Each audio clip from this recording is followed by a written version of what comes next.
Buenas noches, bienvenidos. Esto es Recalculando en instantes nada más. Enrique Pinti con todos nosotros. También va a estar en nuestros estudios la ex embajadora argentina en los Estados Unidos, Cecilia Naón. Yo quiero arrancar el programa hablándole de una historia, y en este caso una escena particularmente, un capítulo de esta historia, donde hay un monarca, donde hay prácticamente un emperador, que está pasando revista de lo que son sus tropas.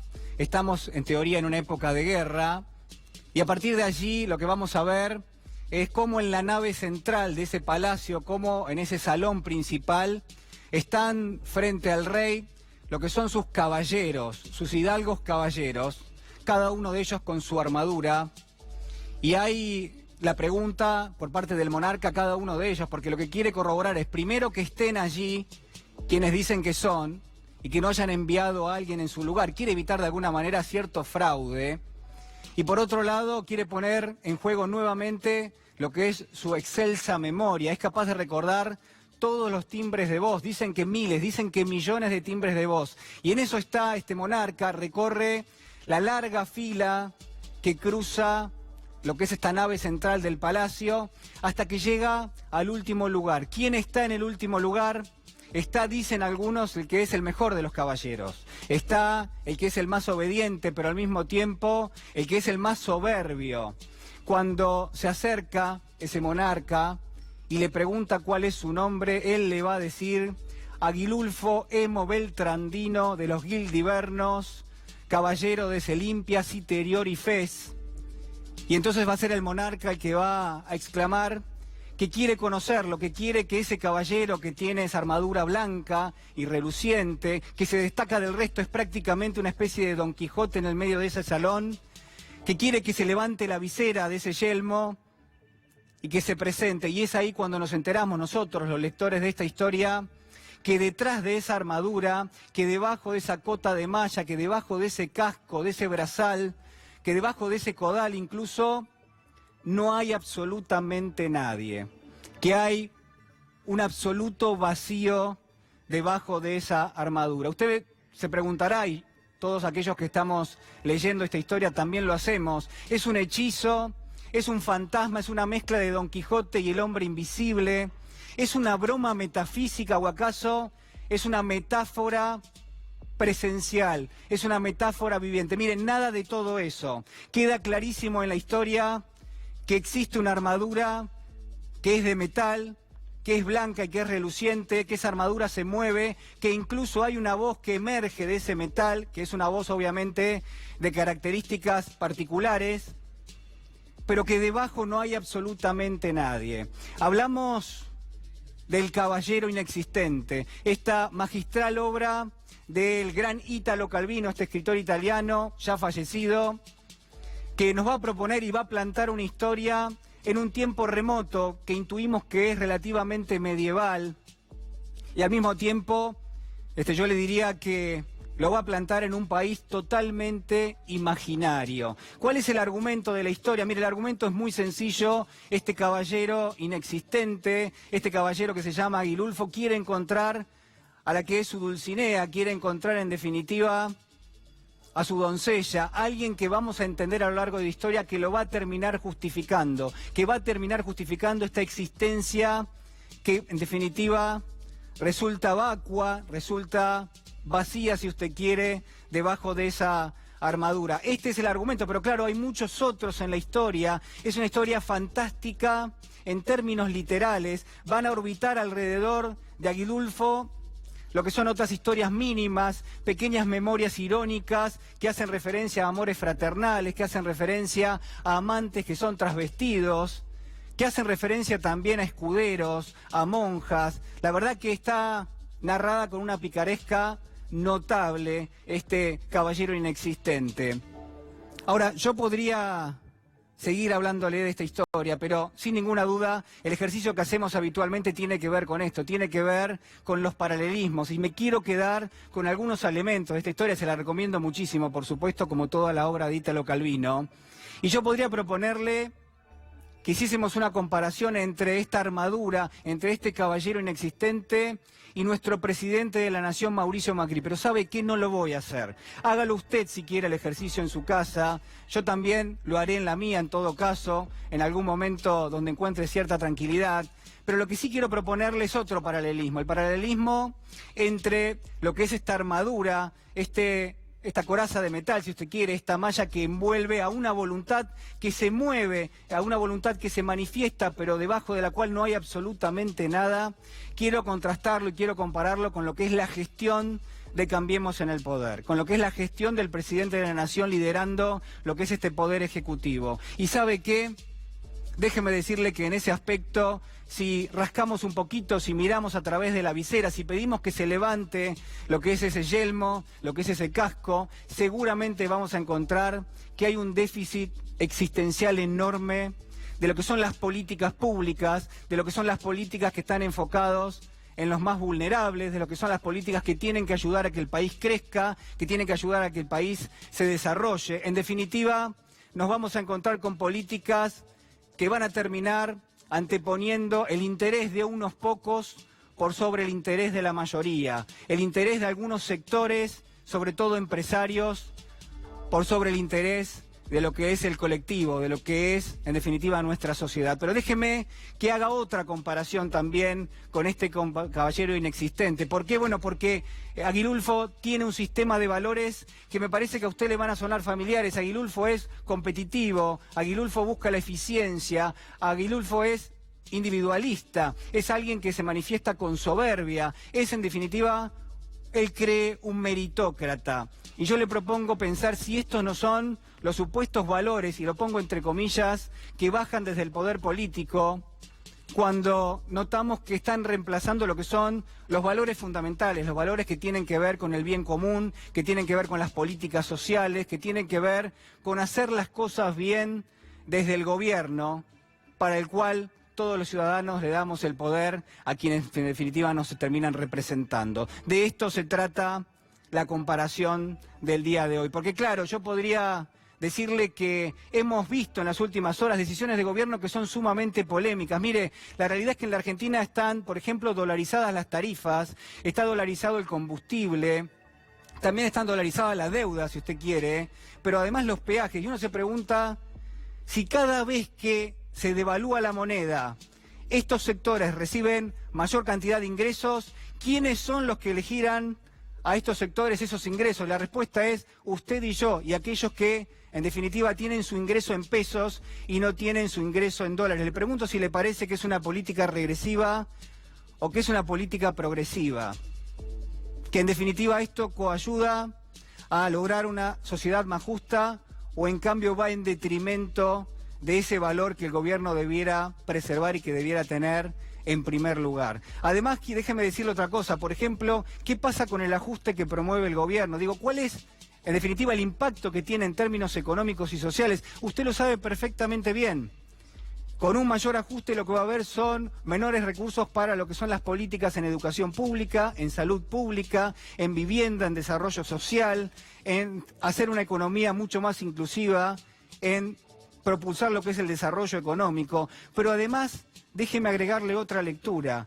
En un contexto de crisis financiera, en un contexto de tasas de interés tan elevadas, lo que tenemos son miles de pymes en la Argentina que están a punto de quebrar. Lo que tenemos son miles de pymes que lo que hacen es crear empleo argentino. 80% del empleo las crean las pymes. Y ya tenemos más de 5.000 empresas que han cerrado en la Argentina y en el último mes hemos tenido prácticamente 30.000 puestos de trabajo menos. De eso se trata este ajuste, de eso se trata esta realidad que atravesamos los argentinos mientras nos prometen otras cosas, mientras en definitiva el gobierno termina difundiendo lo que son otros valores. Hay comerciantes, hay docentes, hay empresarios, pequeños y medianos empresarios también, que están esperando que el gobierno les ofrezca algo a cambio de lo que es una demanda y de lo que ha sido una demanda electoral. Mire, los argentinos estamos en una encrucijada. Es una encrucijada que nos propone que tenemos que convivir con un gobierno y con un Estado que antepone los intereses de algunos pocos a los intereses de muchos y que promueve un relato que baja valores que supuestamente tienen que ver con la competencia, con la eficiencia, con el individualismo, pero que en cambio esconde lo que es el retroceso de un Estado que debiera preocuparse por garantizar una sociedad más justa, por garantizar que aquellos que pertenecen a los sectores populares, que aquellos que pertenecen a los sectores medios de la economía argentina, que puedan ganarse la vida y que dejen de afrontar lo que son condiciones materiales realmente paupérrimas.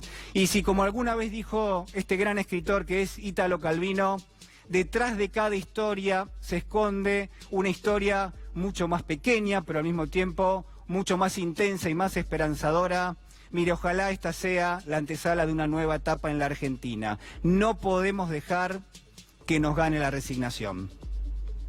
Acompáñeme porque ya está con nosotros. Voy despacio, así el director puede tomar.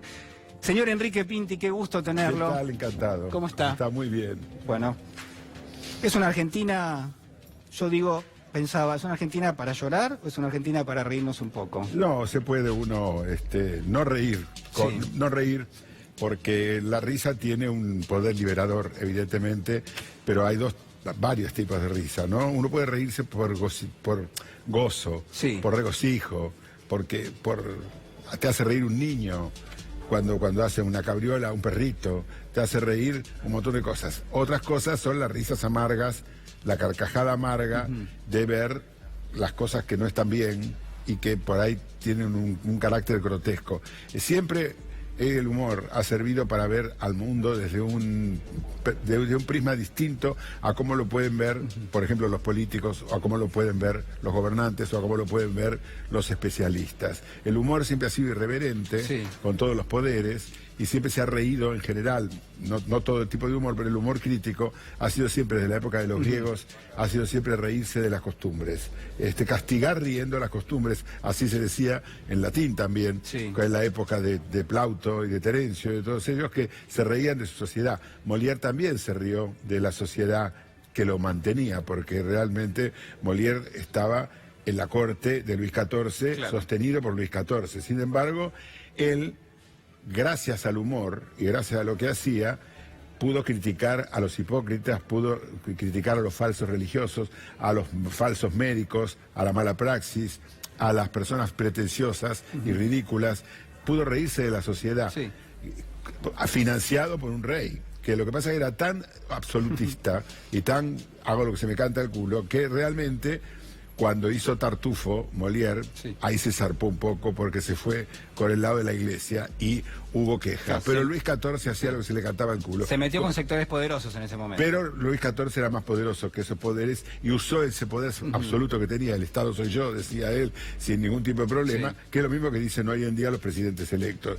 El Estado soy yo, sí, y se cagan, del Trump al nuestro y todos, de los anteriores y estos. ¿no es cierto? Vos sos un fino observador de la realidad. ¿Ha cambiado la Argentina en las últimas décadas? Digamos, ¿cómo nos ves hoy con respecto a lo que éramos? Yo tengo 79 años, casi 80, voy a cumplir 80 en octubre del año que viene, o sea que he visto todo. He pasado por todas las posibilidades, lo cual no quiere decir que porque uno haya visto todo, sepa todo, pero lo viste. Entonces, yo pertenezco a la generación, yo nací en el año 1939, que no tenía conciencia de nada porque los gobiernos no duraban.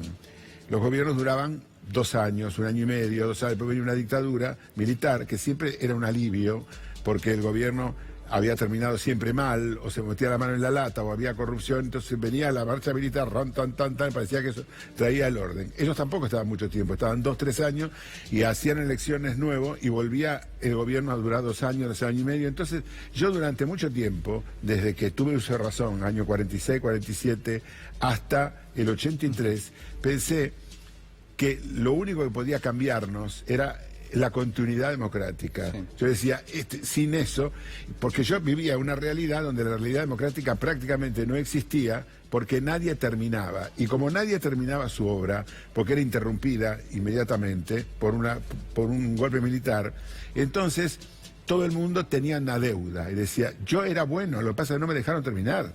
Yo tenía todo, pero lo que pasa es que no me dejaron terminar. Y siempre la culpa la tenía la burguesía, o si no la sinarquía, o si no el terrorismo, o si no el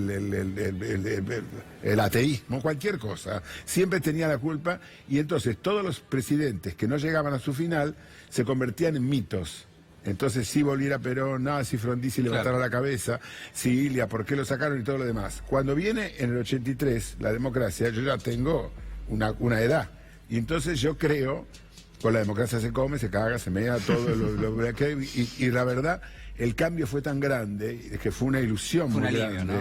Un alivio poder hablar, poder decir cosas por la televisión, por el teatro, se acabó la censura para el cine.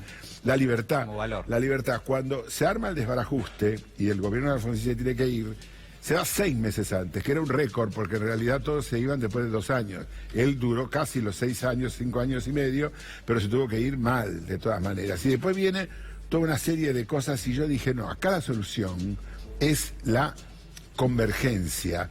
Acá la solución es que el peronismo cambie de alguna manera, porque es la fuerza alternativa, y era Menem.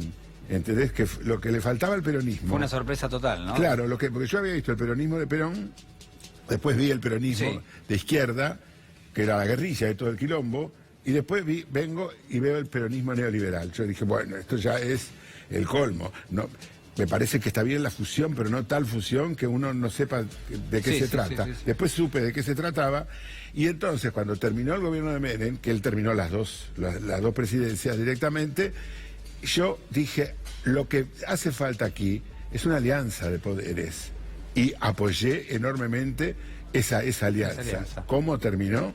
Como el Tujes también. Entonces, cuando vi que todo se deshacía en menos de 1 año y medio... Te volviste escéptico en términos políticos. Claro, porque yo dije... Primero pensé que eran por los golpes militares, después pensé porque no terminaban, después pensé que porque el peronismo había cambiado, después pensé que era por el terrorismo, después pensé que era por la excesiva, por el neoliberalismo, y después dije, no, si se juntan todos va a ser posible. Ahora yo veo que todo el mundo está diciendo, lo que tenemos que hacer es aliarnos, es hacer un poco el otro. Yo como vi cómo terminó la alianza, realmente se me paran los pelos. Tenés tus reparos de alguna manera. Soy medio escéptico. Enrique, recién mencionabas a Donald Trump, queremos comentarte y queremos comentarles también a quienes están mirando nuestro programa que está llegando Donald Trump a la República Argentina. Ahí están las imágenes en este momento para asistir a lo que es la cumbre del G20. El avión en el cual viene el presidente de los Estados Unidos ya aterrizó, ya lo estamos viendo allí, que están aprestando lo que son los preparativos para el descenso de la aeronave. Y bueno... Y no se va a reunir con Putin porque le mandó el tuit. Le mandó el tuit, no te voy a reunir con vos. Parece que el otro le mandó otro tuit y dijo, tengo cosas más importantes que hacer en esas 2 horas que iba a gastar con usted. O sea que parecen 2 vedettes. Bueno, ¿esto no es un poco una especie de desfile? ¿No? Sí, totalmente. ¿Cómo estás observando esta dinámica del G20, que obviamente parece atractivo en términos de imagen y de alguna manera uno se imagina a la Argentina en un contexto un poquito más global, pero en la realidad, digo, mirá, lo que termina quedando, no sé qué... Lo que pasa en cada G20 que hay es un quilombo permanente en los países organizados, en los desorganizados, en todos lados, en los desarrollados, en los subdesarrollados. Siempre hay un núcleo de gente que antisistema que se mueve y todo termina con golpes, patadas, empujones, pedos, 20 yo te digo, muertos. A eso me parece lo menos grave de todo, digamos. La agenda de temas pero es un desorden total y absoluto, permanente. Y yo digo, ¿por qué no lo hacen por videoconferencia? Porque de verdad... Estas reuniones que atrasan un siglo aproximadamente. Era la época de la reina Victoria, que se le había de juntar con el sultán de Capurtala. Entonces, para hacer ver que yo soy la reina Victoria, vos sos un pobre indio, pero yo te tengo consideración, se reunían porque necesitaban la foto. La foto recién salía, era un nuevo arte, directamente con el magnesio. Se ponían todo. Hoy en día, en vez de hacer todo este trastorno para las sociedades que te clausuran, que te cortan, que te empujan, que tenés que presentar pasaporte para entrar a tu casa y todo lo que significa los disturbios y todo lo demás, que lo hagan por videoconferencias. Y total nos cagan igual, por lo menos que nos caguen sin cortar nada. ¿Seguís siendo escéptico de la política? Totalmente, no de la política, sin política no hay nada. Bien. Sin política con vos no hay totalmente. Nada, porque pero sí de la ejecución de la política. A mí Es lo mismo que si yo dijera, porque se cayó un puente, todos los ingenieros, no creo más en los ingenieros. Claro. Entonces voy yo y lo hago el puente, no, se cae igual, se cae peor, se cae antes. Entonces yo creo, pero creo también en la corrupción o en la falta de eficiencia, o la mezcla de las dos cosas que ahí es donde uno no sabe para dónde carajo agarrar, porque realmente uno dice, lo hacen porque tienen una idea con la que yo no coincido por ahí, qué sé yo, y entonces hay una diferencia conceptual. Pero encima lo hacen mal, Claro. porque ni siquiera tenés la cosa de decir la buena praxis. No, ellos saben lo que están haciendo y lo hacen para su nivel, pero les explota el cohete en la mano. ¿Y qué nos pasó en los últimos 3 años? Te quiero plantear esto. Vos hablabas del ciclo anterior, pero digo, ¿qué nos pasa ahora? Bueno, nos pasa esto, de que uno se da cuenta que cada gobierno tiene un esquema que puede resultar coherente, digamos, aunque uno esté de acuerdo o no de acuerdo, o más de acuerdo o menos de acuerdo, pero la ejecución es muy mala. Es muy mala. Entonces, si te hacen un traje y decir, no, a mí el traje no me gusta, yo prefiero el sport y qué sé yo, prefiero ir en manga de camisa, bueno, lo que sea. Ahora, si la manga de camisa o el saco elegante te lo hacen con una manga corta y una manga larga, chingado para todos lados, no sirve, ¿entendés? Entonces, el problema es que la ejecución de los planes pueden ser siniestros, como decía un amigo mío, siniestro, decía, me acuerdo que ponía mucho la cosa, pero si están bien instrumentados, vos decís, a lo mejor benefician a un grupo, pero cuando se hace de manera tal, como este gobierno, el anterior y el anterior, de manera tal que joden a todos los sectores, inclusive a los que dicen beneficiar, porque acá hay un montón de gente que votó este gobierno que ahora están puteando en sánscrito. Hay mucha gente que votó a los Kirchner también empezaron a putear en sánscrito, porque hacen las cosas y vos decís, van a beneficiar a este, van a beneficiar al otro, y aunque es cierto que algunos salen beneficiados, cada vez es menos la gente que sale beneficiada y más la gente que sale fue a buscar lana y sale trasquilada. Entonces, el problema es la ejecución. Claro. Yo creo, no sé, si a mí, por ejemplo, me dicen que yo tengo que tener un cargo político, lo rechazo enérgicamente, porque yo no sé cómo se hace. Si yo supiera cómo se hace, no estaría hablando pavadas. Iría y lo haría, me propondría. Pero yo como no sé cómo se hace, no sería capaz. No soy capaz de manejar un avión. No soy Vicky Zipolitakis. Quiero decir, no soy capaz de subirme y manejar un avión. Vicky Zipolitakis sí es capaz de decir, déjenme que lo hago yo. Y esta es la mentalidad, desgraciadamente, de muchos políticos argentinos y de una parte de nuestro pueblo también, que dice, subo yo y lo hago. No. ¿Cambiaron nuestros valores en las últimas décadas o no? ¿Seguimos siendo igual? No, nadie es igual, pero no solamente aquí, en todas partes del mundo. Los valores cambiaron. En algunos casos, según como lo mires. Para bien y en otros casos para mal, pero según cómo lo mire, hay gente que ve con espanto esta liberación, este empoderamiento de la mujer, y otros que aplaudimos eso. Y otra gente que dice, no, Dios mío, mujeres eran las de antes, que estaban en la casa amasando los tallarines. Pero ha cambiado mucho, muchísimo. Nuestro sistema en general ha cambiado mucho. En algunos casos, en algunos países, para mejor, y en otros países no. Yo pienso, además uno vive muy circunscripto a la cultura que tiene uno, nuestra cultura occidental, por ejemplo. No sabemos que, por ejemplo, hay un montón de otras culturas que están, para nosotros, siglos atrasadas. Las mujeres no pueden mostrar su rostro, ¿qué es eso? No, bueno, uno siempre ve aquello que es un déficit en la sociedad, digamos, siempre tratamos de alcanzar algo distinto, algo superador, ¿no? Pero ha cambiado muchísimo, en algunas cosas para bien y en otras cosas para mal. Yo, por ejemplo, no me pude adaptar a la explosión tecnológica porque no me pude adaptar. ¿No tenés celular? No tengo celular, no tengo computadora. Me decía la producción, es muy difícil de encontrar. Teléfono. Sí, tenés el teléfono. Teléfono fijo y tengo mi representante, que mi representante sí tiene todo eso. ¿Y por qué? ¿Te molesta el celular? No lo sé manejar. Directamente. El celular llegó a mi vida en un momento en que voy perdiendo la vista y que los deditos no funcionan como la gente. Siempre fui torpe. Yo no podía usar la máquina de escribir y tuve que hacer así, tac, tac, tac, tac, tac, tac, porque tenía la habilidad que puedo tener para pensar o para hablar o para expresarme. Sí, sos muy veloz, muy inteligente, Enrique. No tiene nada que ver con las manos, no tiene nada que ver. Soy un torpe y un idiota, pero de chico, directamente. No podía escribir la máquina. ¿Y de chico qué te pasaba? Digo, lo has comentado en algunas otras oportunidades, ¿no? ¿Tenías algún problema en el colegio en general? No, de chico era muy tímido. Eso es lo que pasaba. ¿No hablabas? No hablaba. ¿Qué pasó después? Pero hablaba en mi casa, Sí. no en el colegio. Ah, directamente. Claro, el colegio para mí fue como una especie de balde de agua fría. Sí. Yo dije, ¿por qué me tengo que levantar a las 6:30 de la mañana para escuchar a una señora en guardapolvo, con un olor a tiza de la puta madre, y cantar el himno nacional? Bueno, ahí lo estamos viendo, perdón Enrique, estamos viendo... Ahí Allí está está. bajando el presidente de los Estados El Unidos, pato Donald Trump, junto con Melania Trump. Como presidente de los Estados Unidos, has visto probablemente mejores presidentes. Sí, ni hablar. Mira, al lado de este Bush hijo, quiero decir, porque ya Bush padre es Mahatma Gandhi. Sí. Bush hijo es la Madre Teresa. Y este hombre es un desastre. Pero ¿por qué cambió? Porque uno podría pensar, bueno, es en este caso, digamos, por el track record que trae Trump, es un empresario que ha llegado al poder. ¿Los empresarios que llegan al poder te parece que están capacitados para manejar la cosa pública o no? Yo creo que no. Yo creo que no porque cuando se toma al país como una empresa, Sí. es un grave error, pero es un grave error no solamente de los que llegan al poder, sino de una parte de los pueblos. Yo, por ejemplo, mi pueblo, mi Argentina, Sí. que he escuchado decir desde que tenía uso de razón, sí, es un buen empresario, viejo. Si ¿Es un buen empresario? Si llevó adelante una empresa, una fábrica, una cadena de almacenes, este tipo sabe administrar. Otra cosa que siempre escuché también acá es, si es rico no va a robar. Terribles son los que empiezan como abriendo puertas y después entonces al subir empiezan a robar. Los ricos no roban. Es gracioso todo esto. ¿Te parece que no, que eso es falso totalmente? Es un desastre, es como concepto, es un desastre. Y la gente dice, escúchame, la provincia la manejó muy bien.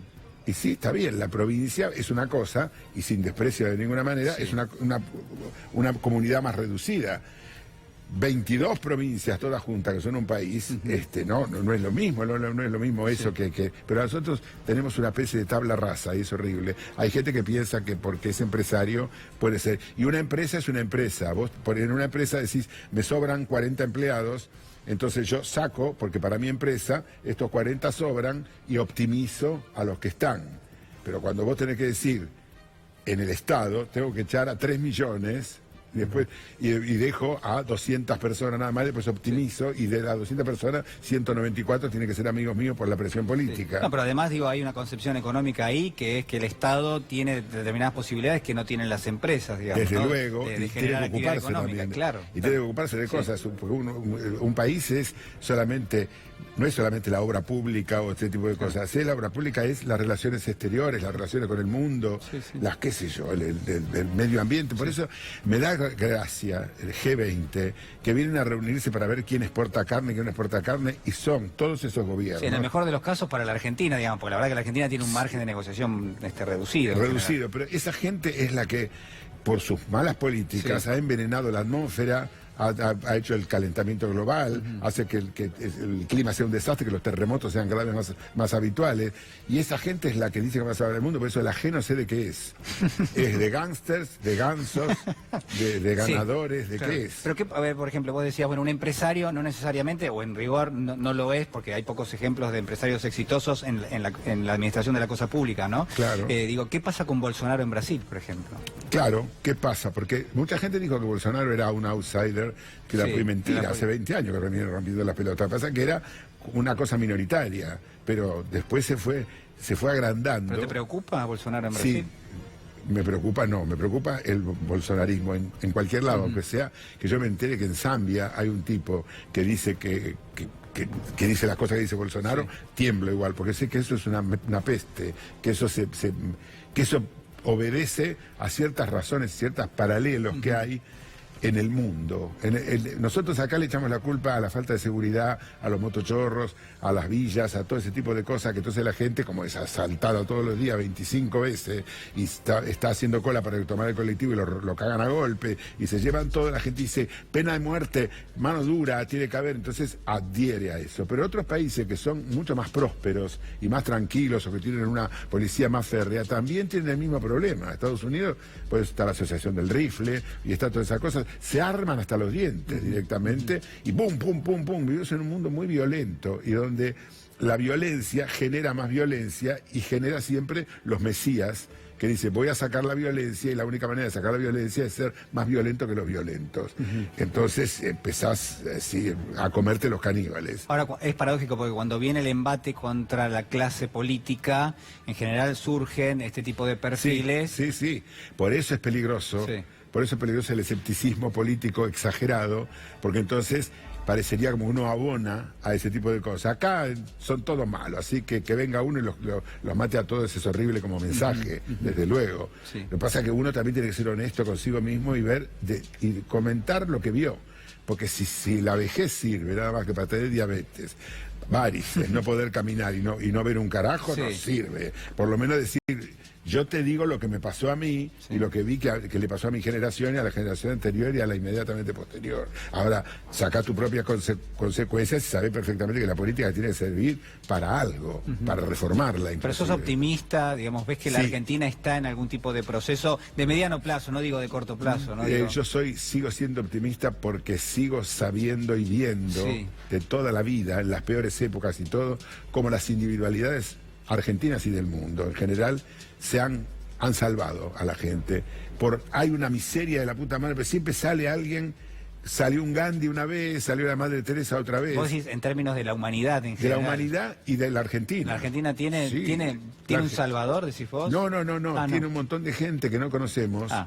Héroes anónimos. Claro, que desde su lugar le hacen las cosas bien. Y bueno, sí, se supone que sí, porque si no el país... Si no, no estaríamos más. Enrique. Por eso te digo. Y eso es realmente el verdadero optimismo. En hospitales totalmente desmantelados y destartalados, hay gente que salva vidas. Hay gente que en una médicos, docentes, enfermeros. Médicos, docentes, enfermeros. Hay gente, por ejemplo, que va a una clínica privada carísima y hace una mala praxis, que en una endoscopía, que es una tontería, y en cambio en un hospital que parece de campaña de la guerra de Crimea, directamente salvan gente en barrios carenciados, y lo hacen los médicos, los enfermeros, las enfermeras, y toda esa gente que corre con la camilla, que no le importa nada, que no sabe, fabrica gasas con cualquier cosa. ¿Y la esperanza viene de afuera? ¿Viene, por ejemplo, de Donald Trump, que está llegando a la Argentina? ¿Viene de los líderes del G20, que parece que le hacen un lugar en la mesa a la Argentina para discutir vaya a saber qué? ¿O viene de nuestra sociedad y tendríamos que estar cuidando a los argentinos? Desde nuestra sociedad y viene desde ya te voy a decir, las individualidades, la gente que hace las cosas con vocación de servicio, con todo, y que lucha permanentemente. ¿Pero esa gente se la puede ayudar o no? Desde la política, por ejemplo. Debería ayudarse, debería ser el objetivo número uno, pero no se los ayuda. Pero a pesar de no recibir la ayuda, no cejan en su empeño y están dale que dale. Entonces a mí, yo en eso sí soy optimista, pero soy optimista en cuanto a la posibilidad del ser humano, como ser humano. Uno ha nacido, trata de ser feliz. Sí. Enrique, me vuelvo muy ansioso porque sé que estás por estrenar una obra pronto. Sí. Me gustaría saber un poco los apuntes de la obra, pero voy a esperar a que la presentes. Pero digo, ¿cómo se llama la obra y dónde la obra se llama, la voy a estrenar el 4 de enero en el Multiteatro, acá en Buenos Aires, y se llama Al fondo a la derecha. Al fondo a la derecha. Al fondo a la derecha, porque ya sabemos que vamos para la derecha y que estamos con el fondo. Y tiene un subtítulo, porque estaba ya registrado eso. Entonces me dijeron, póngale un subtítulo, así lo podemos distinguir. El último que se vaya, que pague la luz, si puede. Que pague la luz. Si puede. Sí, qué difícil, pagar la luz, qué complicado. Enrique, te agradezco muchísimo, por favor, has sido muy amable, te saludo, la verdad que ha sido un honor tenerte realmente. Gracias. Muchas gracias por todo, te agradezco mucho. Síganme porque vamos a repasar quiénes van llegando a la Argentina. Son tres de los actores centrales, obviamente, de esta reunión del G20. Ahora vamos a estar hablando con Cecilia Naón. Vamos a estar evaluando también cuáles son las posibilidades de la Argentina en este encuentro. El señor Donald Trump, que acaba de llegar a nuestro país. Vladimir Putin, el líder de Rusia en este momento. Bueno, estamos hablando de los principales actores y también el señor Xi Jinping, ¿no? Son tres de los referentes, tres de quienes la Argentina de alguna manera espera que exista algún tipo de señal. Muchos de ellos, el caso de Donald Trump, lo ha de alguna manera realizado en lo que es esta negociación con el Fondo Monetario. Se entiende que el Fondo Monetario es permeable muchas veces a lo que son los mensajes que bajan directamente de los Estados Unidos, y al mismo tiempo tanto Rusia como China, que representan otros intereses para la Argentina, pero donde también intuimos que de parte de ellos la Argentina juega, uno entiende, algún rol, y vaya a saber cuál es. Se lo vamos a preguntar a alguien que sabe muchísimo. Ya está con nosotros Cecilia Naón, economista, ex embajadora de la Argentina en los Estados Unidos. Muchísimas gracias por estar acá. Un gusto, ¿qué tal, Julián? Bueno, ha sido un día con muchísimas novedades en términos del G20. Has participado, has sido yerpa, es decir, has sido una parte muy importante de algunos encuentros del G20. Quiero preguntarte un poquito cuál es la evaluación que haces a priori del papel de la Argentina en este encuentro. Mira, lo primero que observo es que Mauricio Macri imaginaba un escenario, tanto a nivel internacional como a nivel nacional, sumamente diferente cuando postuló a la Argentina como presidencia del G20. Me parece que hubo un error de diagnóstico bastante importante. Se visualizaba un escenario donde el G20 llegara acá a celebrar el libre comercio, el orden liberal internacional, probablemente con Hillary Clinton, y donde la Argentina pudiera ser vista como una suerte de campeón de estas políticas liberales, neoliberales a nivel global. Lo que pasa es que llega un G20 realmente en crisis, que es parte de una crisis general, global, del sistema multilateral. Es un G20 que está muy debilitado, mayormente por las políticas unilaterales que está impulsando Donald Trump, pero no solamente. También porque me parece que el G20, que ha tenido momentos importantes, fundamentalmente en la crisis 2008. Sí. Vos sabés que el G20 en 2008 se constituye como un foro de presidentes, lo convoca Bush de urgencia a reunirse en Washington, ahí fue su primera cumbre, y se constituye en una suerte de comité de crisis de la economía global. En ese momento desarrolla muy fuertes políticas de estímulo a la demanda agregada, políticas fiscales, políticas monetarias, con un alto nivel de coordinación entre Estados Unidos y China, pero en general también con Europa. Sí. Ese G20 es un G20 muy distinto del que llega hoy. Un G20 que, como te digo, llega con muy fuertes cuestionamientos, porque tampoco ha cumplido con todas las promesas y que tampoco ha podido realmente generar el crecimiento económico inclusivo, sostenible, balanceado que prometía. Y lo otro que me parece que cambió las perspectivas del gobierno argentino es que se imaginaban una economía argentina creciendo, con la famosa lluvia de inversiones. En este momento decís. Claro, claro, cuando se postularon para el G20 decían, bueno, vamos a ser la sede de la cumbre, vamos a lucir nuestro programa económico, nuestro gran éxito en la gestión, el boom exportador, la lluvia de inversión. Tenemos un préstamo del Fondo Monetario.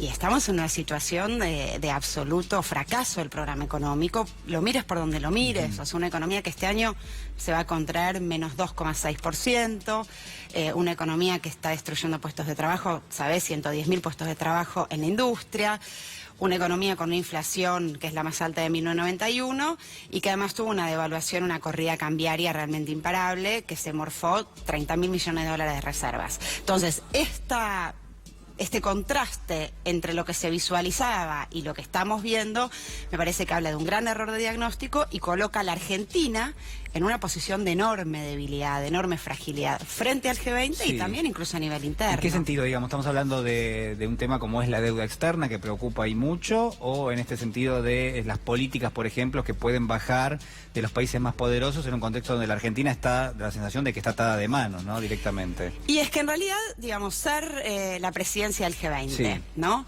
En realidad lo que te brinda es una oportunidad de llevar tu agenda, de llevar tus prioridades, de plantear tus temas en la economía mundial. Ahora, los temas que plantea la Argentina. Y lo que pasa es que Argentina hoy no tiene una agenda propia, autónoma, no hay una agenda latinoamericana.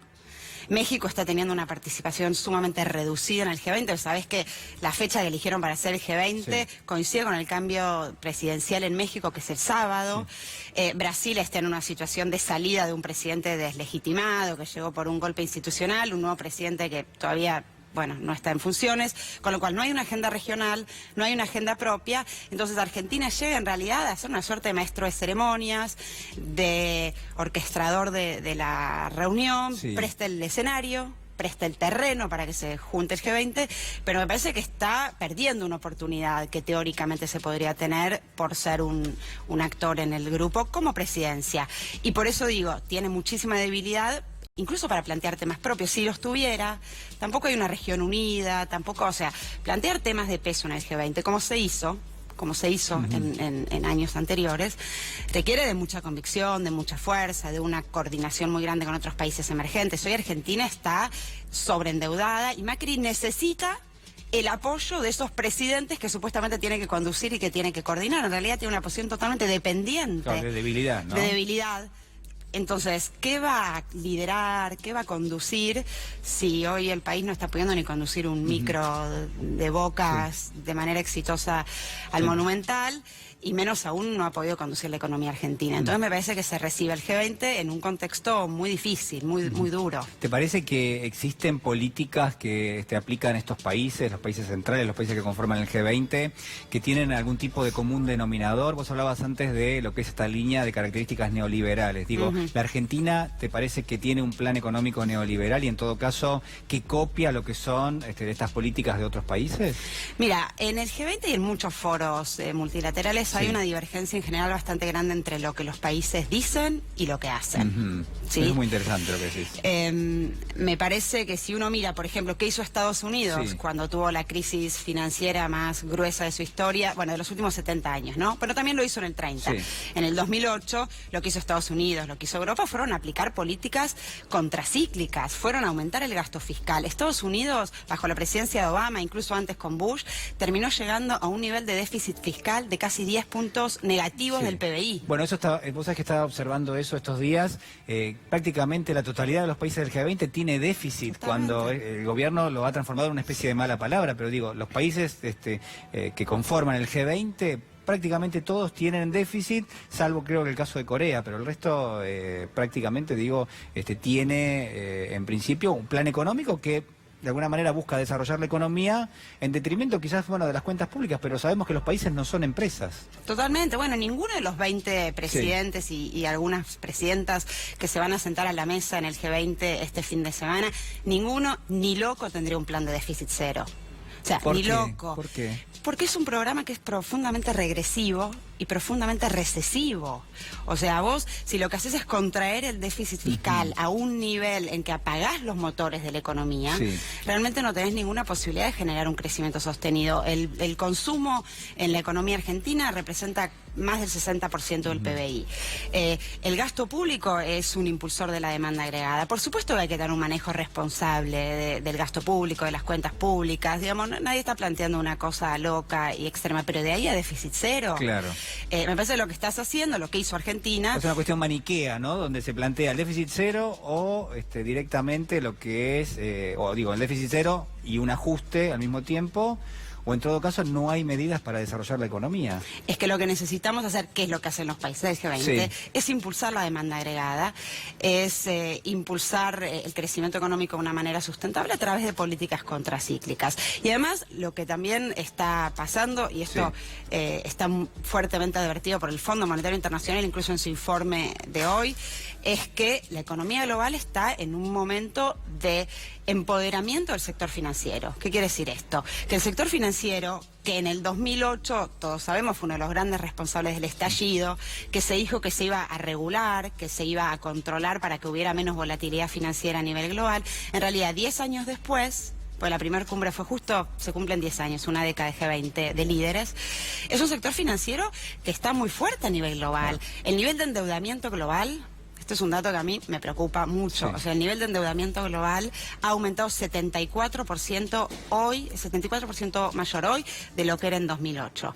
Lo que tenés entonces es una gran volatilidad financiera, un empoderamiento de los capitales financieros que generan que economías tan abiertas y vulnerables como las nuestras estén en muchísimo mayor riesgo. Y esto hoy lo advierte incluso el Fondo Monetario Internacional. Y creo que este es uno de los fracasos del G20, que lamentablemente hoy no está en la agenda. Como hay otros temas que no están en la agenda, Julián, y que creo que eran temas que en otros momentos el sur... Claro, vos has participado de estos encuentros, digamos, ¿cómo son estos encuentros y cuáles son los temas que vos no ves que están? Mira, me parece que hay temas muy importantes. Por ejemplo, uno de los grandes problemas de la economía global hoy es la enorme, escandalosa desigualdad.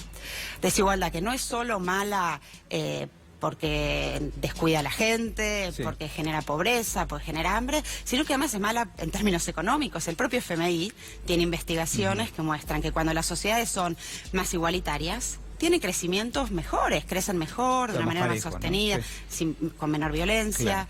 Bueno, hoy 82% esto es un dato de Oxfam, 82% de la riqueza que se generó en el mundo en 2017 fue apropiada por el 1% más rico del planeta. Te pido si podés repetir ese dato. 82% de la riqueza generada en el año 2017 en el mundo O sea, 8 de cada 10 dólares que generó el PBI mundial, ¿sería algo por el estilo? se apropió por el 1% más rico del planeta. O sea, esto está... Eso marca la desigualdad. Esto marca una desigualdad que además es general y que además se replica. También lo dice el FMI. Mira, el FMI tiene buenos informes con muy buenos datos. Después sus políticas son contrarias a lo que ellos mismos investigan y concluyen. Y lo que dice, por ejemplo, hoy el FMI es, en un informe que presentan siempre antes de cada Sí. cumbre, presentan como un informe de actualización de la economía global. Entonces, una cosa que dice el FMI también es que está aumentando el nivel de desigualdad a nivel global. Ya lo sabemos. ¿Qué va a hacer el G20 en función de eso? ¿Qué acciones va a tomar? Silencio. Tampoco el G20 está teniendo una agenda como debería para luchar contra las guaridas fiscales, los paraísos offshore, las plazas offshore. Este es un tema que Argentina en su momento impulsó muy fuertemente en el G20. Se sostuvieron algunos avances muy tímidos. Y la verdad que hoy, te digo otro dato que a mí me impacta mucho, siempre es un dato de la CEPAL. Hoy América Latina, Sí. que además somos la región más desigual del mundo, y en este momento somos la región que menos crece del mundo. 1,2% está creciendo nuestra región este año, es un cuarto de lo que crece los países emergentes, un tercio de lo que crece el mundo en general. Bueno, en América Latina se pierde por evasión y elusión fiscal de las grandes empresas, las grandes corporaciones, un equivalente a 6,7% del PBI de la región. Ahí tenemos que ir Sí. para Se resolver el exporta- problema Se exporta fiscal. la riqueza y se guarda en otros países para no pagar impuestos directamente. Y eso es lo que tenemos que hacer. Si vos me decís qué reforma fiscal, qué política fiscal haría, y me parece que tenemos que tratar de recaudar más impuestos, recaudar mejor impuestos, evitar mecanismos de elusión, y eso requiere coordinación global. Yo creo que el G20 tiene que tener este tema como un tema central en la agenda, porque ningún país puede solo luchar contra los paraísos fiscales. Necesita foros como estos. Y Argentina es anacrónica en la aplicación de determinadas políticas. Por ejemplo, el presidente Macri ha promovido lo que es la apertura de, digamos, de una economía mucho más permeable a lo que es el comercio exterior. Uno entiende que con algún tipo de regulación a la baja en general y con el flujo de capitales que entra y sale fácilmente del país, en un contexto donde Donald Trump, por ejemplo, cuando tiene que hablarle a su gente, dice, bueno, señores, yo les voy a prometer que ustedes van a tener trabajo en este país, y le dice a las empresas, produzcan en este país, en los Estados Unidos, ¿no? Por supuesto. Argentina está a contramano del mundo con estas políticas. La verdad es que son políticas que no hacen ningún sentido de acuerdo a cómo es el mundo hoy. En general no hacen sentido. Si vos estudiás la historia del desarrollo capitalista, no hay país que se haya desarrollado con políticas de apertura comercial plena. No hay caso, te juro. Díganos, uno. No lo hizo Europa, no lo hizo Estados Unidos, no lo han hecho los recientes países que se han desarrollado, Taiwán, Corea del Sur, Japón, no lo hace China. O sea, los países que han tenido un crecimiento económico sostenido y exitoso han tenido políticas muy selectivas en su apertura, muy estratégicas, de fomentar mucho las industrias nacientes, de ir abriéndose de una manera muy cuidadosa, no estos shocks de apertura liberal que solamente te destruyen el empleo, te destruyen tus capacidades competitivas, te destruyen la tecnología que generaste, o sea, realmente frenan y bloquean la posibilidad de desarrollo. Si eso en general no funciona, en este contexto global menos. Claro. En este contexto global menos, porque hoy tenés Estados Unidos, bueno, aumentando las tarifas principalmente contra China, pero no solo contra China. Nosotros nos cerró el acceso al mercado de biodiesel. El mercado de biodiesel lo logramos abrir en el 2015 en Estados Unidos, con el sector privado trabajando muy fuertemente con la Carbio, la Cámara de Exportadores. Se llegó a exportar 1.400 millones de dólares de biodiesel al mercado norteamericano, nos lo cerraron el año pasado.